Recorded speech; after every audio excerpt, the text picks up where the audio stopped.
Olá! Antes da gente começar propriamente o áudio, eu gostaria de falar e dizer algumas coisas, né? Na verdade, quando esse canal foi aberto, o próprio nome do canal fala Contos para Despertar. Inicialmente a ideia era, através de contos, né, ou de histórias até reais, né, a gente entender aquilo ali e tirar um ensinamento para nós, né, no sentido de como se aquele ensinamento pudesse nos dar um conhecimento sobre nós mesmos, né, sobre coisas, mas que fizessem diferença na nossa vida, né. Então esse livro A Vida Secreta das Plantas, ele é muito interessante, né? E esse capítulo que a gente vai ver, eu penso que ele bate um pouco com isso que agora, na verdade, praticamente faz parte do canal, né? Que é o estudo do Zen e o estudo com o Dr. Joe Dispenza, né? Embora tenha o Eckhart e outros, né? Mas eu vou falar exatamente sobre esses dois autores, né? Que fazem parte aí do que tem no canal, né? Disponível. Né? O Dr. Joe, ele fala que quando a gente vai buscar essa ideia de ser quem somos, né, ser aquilo que gostaríamos de ser, ele fala das vezes da gente se espelhar em alguns grandes personagens históricos, ou mesmo pessoas, né, para olhar aquilo e olhar e falar assim, eu gosto disso, eu gosto dessa ideia na pessoa, eu gosto da pessoa, então aquilo se espelha em nós para que a gente possa, às vezes, se espelhar nessa melhora interna, né? Ele cita vários, né? Inclusive ele cita santos, grandes nomes, né? E esse conto é sobre uma pessoa assim, né? Que é um personagem que provavelmente muitos de nós não conhecemos, mas ele foi uma inspiração, assim, em muitos aspectos, né? E ao mesmo tempo, né? Além dele falar, né, de pegar essa ideia que o Dr. Joe fala sobre ser quem somos, né, buscar essa ideia de quem devemos ser, né, no sentido do nosso próprio ser. Essa história também fala sobre um pouco de Deus, né, no sentido de ligar a ideia do próprio trabalho do Zen, né, que Deus está aqui agora e que Ele pode nos indicar, nos mostrar o caminho, simplesmente se a gente se conectar a Ele. Então é isso, né? E a ideia é essa, né? Por isso que esse capítulo vai, né? Vou lê-lo agora e vocês vão poder ouvi-lo, né? Porque eu achei uma história de vida muito bonita, né? E até um motivo de inspiração para muitas coisas. Tá bom? Um abraço, vamos lá. A Vida Secreta das Plantas, de Peter Tompkins e Christopher Bird. Capítulo 9. O Mago de Tuskegee. O fato de as plantas serem capazes de revelar seus segredos, quando solicitadas, foi considerado natural e normal por um notável gênio nascido um pouco antes da Guerra Civil, o químico agrícola George Washington Carver, que superou a desvantagem de sua ascendência escrava para ser saudado em seu próprio tempo como o, entre aspas, Leonardo Preto.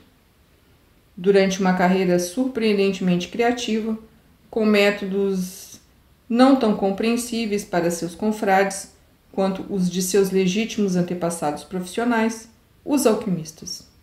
Carver converteu o despretensioso amendoim, então só útil como comida de porco, e a desconhecida batata doce em centenas de produtos distintos, desde cosméticos e graxa para eixos até tintas de impressão e, entre aspas, café. Desde o tempo em que se tornou capaz de zanzar sozinho pelo campo, o pequeno Carver começou a demonstrar um fantástico conhecimento de plantas. Os lavradores de Diamond Grove, uma pequena comunidade ao pé dos montes Ozarks, no sudoeste do Missouri, custaram a esquecer o garoto fraco de aparência que errava por suas terras, examinando plantas e sempre levando com ele uma ou outra, com as quais milagrosamente curaria animais doentes. Por sua própria iniciativa, plantou um jardinzinho numa nesga de terra inculta e afastada à beira-rio. com partes de velhos estufins e outros materiais usados, construiu no mato uma estufa secreta. Quando lhe perguntaram que é que ele estava sempre fazendo, sempre sozinho e sempre tão longe do terreiro de casa, Carver respondeu firme e enigmaticamente: vou para o meu jardim-hospital e tomo conta de um monte de plantas doentes. As mulheres das redondezas passaram a lhe conferir suas plantas malsãs, pedindo-lhes que as fizesse recuperar o vício, tomando conta das plantas a seu modo. Carver costumava cantar para elas com a mesma voz esganiçada que o caracterizaria em adulto. Punha-as em latinhas com um solo especial que ele mesmo inventara, cobrindo-as carinhosamente à noite e levava-as para, entre aspas, brincar no sol durante o dia. Quando lhe perguntavam, ao devolver as plantas para as donas, como conseguia tais milagres, Carver apenas dizia com meiguice: as flores e uma porção de coisinhas vivas do mato conversam comigo. Eu aprendi o que eu sei olhando e amando tudo. Carver entrou para o Colégio Simpson em Indianola, Iowa, onde se manteve lavando camisas para os estudantes, e depois se transferiu para o Colégio Estadual de Agricultura de Iowa. Aí, entre suas impressões mais duradouras, ficaria uma frase de seu professor mais querido, Henry Cantwell Wallace, editor do popular Wallace Farm. As nações só duram o que dura seu solo. Estudando com afinco e trabalhando em igrejas como organista inteiramente autodidata, Carver ainda encontrava tempo para levar o netinho de Wallace, então com 6 anos, para conversar com as plantas e fadas em longos passeios pelo mato. Não podia imaginar que a mão que tinha na sua era de um futuro secretário de Agricultura e depois, 2 anos antes de sua morte, vice-presidente dos Estados Unidos. Em 1896, Carver colou o grau de professor e foi convidado a lecionar na faculdade. No entanto, quando o fundador e presidente do Instituto Normal e Industrial de Booker T. Washington, que soubera do brilhantismo de Carver, convidou-o para ir para Tuskegee, no Alabama, e dirigir o departamento agrícola do Instituto, Carver decidiu, como Sir Jagadish Chandra Bose, que não poderia deixar que a perspectiva de um posto seguro e bem pago na Faculdade Estadual de Iowa o dissuadisse a servir ao povo. Assim aceitou o segundo convite. Já em suas primeiras semanas no Sul, notou que o problema fundamental da Terra plana, que se estendia ao seu redor por centenas de alqueires, era um lento envenenamento devido à plantação monótona, ano após ano, de uma só lavoura, a de algodão, que sistematicamente esgotava a fertilidade do solo. Para contrapor-se aos danos causados por lavradores incautos, Carver decidiu estabelecer uma estação experimental. Nela montou um laboratório, chamando-o de Pequena Oficina de Deus, onde se sentaria por horas em comunhão com as plantas e onde nunca permitiria a entrada de um só livro. Dava aulas simples para os alunos de Tuskegee e, no entanto, profundas. Querendo ver se era verdade que aquele professor preto tinha o brilho de que se falava, o reitor da Universidade da Georgia, W. Blair Hill, foi a Tuskegee e declarou que nunca tinha assistido a uma aula tão boa, referindo-se à abordagem do problema da agricultura sulista feita por Carver. Um fato em particular impressionava os estudantes. Todas as manhãs, Carver se levantava às 4 horas e dava umas voltas pelo mato antes de começar seu dia de trabalho, trazendo um monte de plantas para ilustrar as aulas. Há amigos, explicou assim esse hábito. A natureza é uma grande mestra e aprendo melhor suas lições quando os outros estão dormindo.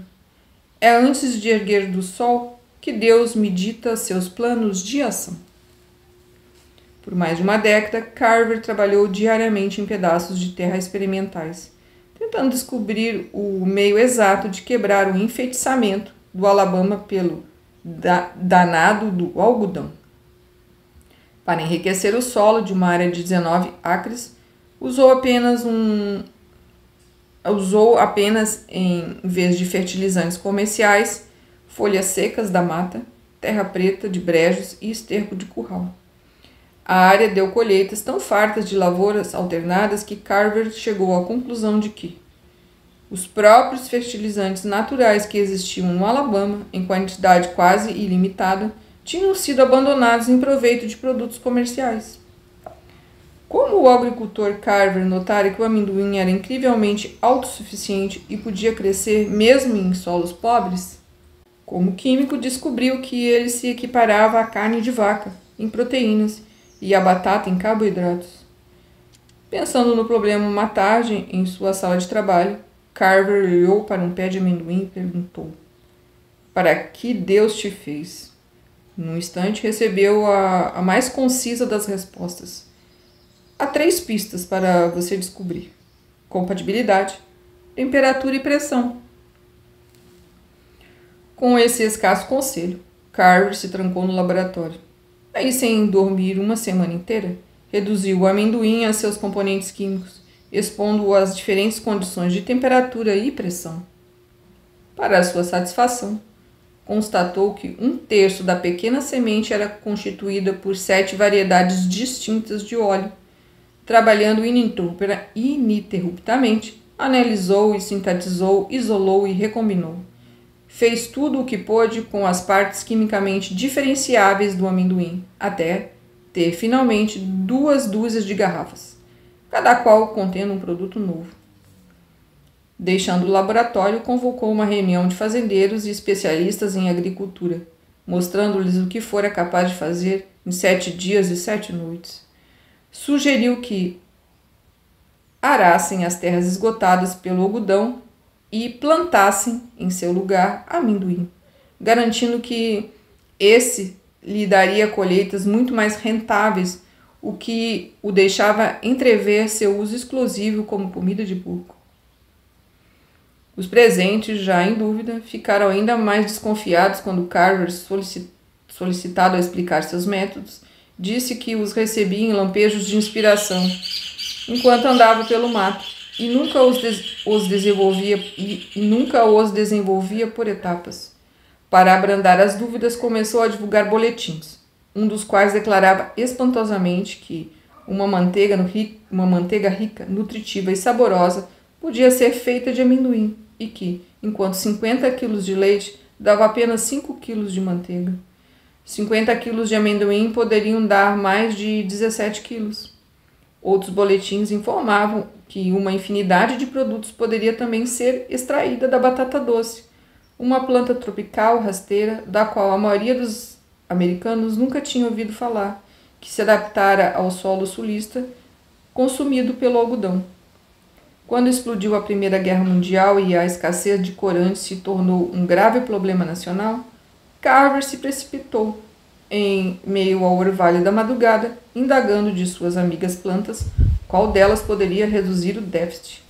Das plantas, raízes, caules e frutos de 28 voluntárias, obteve 536 corantes diferentes, úteis para tingir lã, algodão, linha, seda e mesmo couro, extraindo 49 deles de uma só espécie, a videira americana Muscadinia. Por fim, seus trabalhos despertaram a atenção nacional. Ao circular a notícia de que o Instituto de Tuskegee era feita a economia de 100 quilos de trigo por dia, graças à mistura de uma farinha derivada da batata doce na farinha comum, ocorreu ao local uma leve de dietetas e jornalistas especializados, interessados em cooperar com a decisão de economizar trigo em tempo de guerra. Recepcionados com deliciosos pãezinhos de farinha mista, os visitantes tiveram ainda um suntuoso almoço de 5 pratos, todos à base de amendoim e batata doce, ou como entre aspas, galinha à moda falsa de Carver, de uma mistura dos dois. Os únicos outros vegetais na mesa eram a azedinha, o mastruço ordinário, a chicória braba e o tarachaco ou dente de leão, servidos como saladas para ilustrar a crença de Carver que as plantas silvestres eram muito melhores do que as que haviam perdido, através do cultivo, sua vitalidade natural. Os especialistas em nutrição, compreendendo que a contribuição de Carver poderia ser valiosa para o esforço de guerra, telefonaram correndo para seus jornalistas. E Carver, já conhecido nos meios científicos desde o ano anterior, quando for eleito membro da famosa Real Sociedade da Grã-Bretanha, apareceu agora nas manchetes. Convidado a Washington, Carver deixou pasmos funcionários do governo ao exibir dezenas de produtos, inclusive um amido valioso para a indústria têxtil e que mais tarde se tornou um dos componentes da goma usada em bilhões de selos americanos. Depois, Carver achou que o óleo de amendoim poderia ajudar os músculos atrofiados das vítimas de poliomielite. Os resultados foram tão surpreendentes que ele teve de reservar um dia por mês para tratar dos pacientes que iam a seu laboratório de bengala, de muleta ou de cadeira de rodas. Esse feito permaneceu tão ignorado pela medicina quanto a aplicação de envoltórios de óleo de rícino, recomendada quase que ao mesmo tempo pelo, entre aspas, vidente adormecido, Edgar Cayce, com os quais só agora médicos de espírito investigador e ousado começam a conseguir suas curas surpreendentes e totalmente inexplicáveis. Em 1930, a antiga inutilidade do amendoim já tinha sido convertida graças à clarividência de Carver em $2,5 milhões para fazendeiros sulistas, dando origem a uma imensa indústria. Só o óleo de amendoim dava $60 milhões por ano e a manteiga de amendoim se estabelecia como um dos alimentos favoritos, até mesmo da mais pobre criança americana. Não satisfeito com suas realizações, Carver partiu para fabricar papel de um pinheiro sulista, o que, em última análise, levou ao plantio maciço de milhões de acres de florestas produtivas, onde antes crescia apenas uma vegetação enfezada.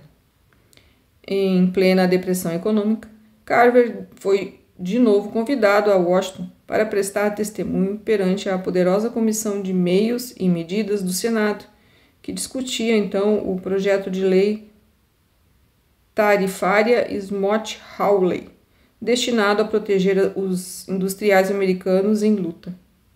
Vestido com um terno preto e barato de sempre, que parecia não acabar nunca, com uma flor costumeira na lapela e uma gravata feita em casa, Carver, chegando à Union Station, foi descartado por um carregador, ao qual pediria para pegar as suas malas e indicar-lhe o caminho do Congresso. Desculpe, meu tio, mas não dá pé. Estou esperando um cientista importante, um crioulo que vem lá do Alabama. Sem perder a calma, o próprio Carver carregou as malas até o táxi que o levou para o Capitólio. Ele tinha apenas 10 minutos para falar perante a comissão. Mas quando começou, abrindo uma mala e exibindo amostras de pó de arroz, substitutos de petróleo, shampoos, creosoto, vinagre, corantes e outras inumeráveis criações saídas de seu laboratório, o vice-presidente dos Estados Unidos, o impossível Cactus Jack Garner do Texas, quebrou o protocolo e disse a Carver que ele podia dispor do tempo que quisesse, pois sua demonstração era a melhor que jamais presenciara numa comissão do Senado. Embora tenha dedicado metade da vida a pesquisas e criado fortunas para milhares de pessoas, Carver raramente tirou patente de suas ideias. Quando homens práticos, industriais ou políticos lembravam-lhe o dinheiro que poderia ter ganho se apenas se desse a esse trabalho, Carver dizia simplesmente: foi Deus quem fez o amendoim e não nenhum de nós. Como é que eu posso tirar proveito dos produtos dele? Como Bose, ele achava que os frutos de sua mente, por mais valiosos que fossem, deveriam ser livremente concedidos à humanidade. Thomas A. Edison disse a seus colaboradores que Carver vale uma fortuna e sustentou sua declaração oferecendo um emprego ao químico preto com um salário astronomicamente alto. Mas Carver recusou a oferta. Henry Ford, que o convidou, ou seja, o maior cientista, que o considerou o maior cientista vivo, tentou por sua vez atraí-lo para seu estabelecimento de River Rouge, com idêntica falta de sucesso. Devido à inexplicável origem da verdadeira mágica que presidia a obtenção de seus produtos vegetais, seus métodos permaneceram tão enigmáticos quanto os de Burbank para os cientistas e o público em geral. Ao encontrar Carver displicentemente trabalhando em meio a uma confusão de diferentes tipos de terra, insetos e plantas, os visitantes se surpreendiam com a extraordinária e, para muitos, incompreensível simplicidade de suas respostas aos apelos insistentes para que revelasse seus segredos. Certa vez disse a um interlocutor intrigado: "É nas plantas que estão os segredos. Para descobri-los, você tem que amá-las muito." O homem insistiu: "Mas por que tão pouca gente tem esse poder? Quem além do senhor pode fazer tais coisas?" "Todos podem", disse Carver, "desde que acreditem." Botando a mão numa grande Bíblia que se encontrava sobre a mesa, acrescentou: "Todos os segredos estão aqui, nas promessas de Deus. Essas promessas são reais, tão reais quanto essa mesa na qual os materialistas acreditam tanto, e infinitamente mais sólidas e substanciais que ela." Numa palestra muito aplaudida, Carver relatou como fora capaz de concentrar, partindo da argila e outras substâncias terrosas das montanhas baixas do Alabama, centenas de cores naturais, entre as quais se achava um raro pigmento azul escuro, que intrigou os egiptólogos, que nele viram descoberta a cor encontrada no túmulo de Tutancâmon, tão brilhante e fresca, depois de tantos séculos, como na época em que tinha sido aplicada.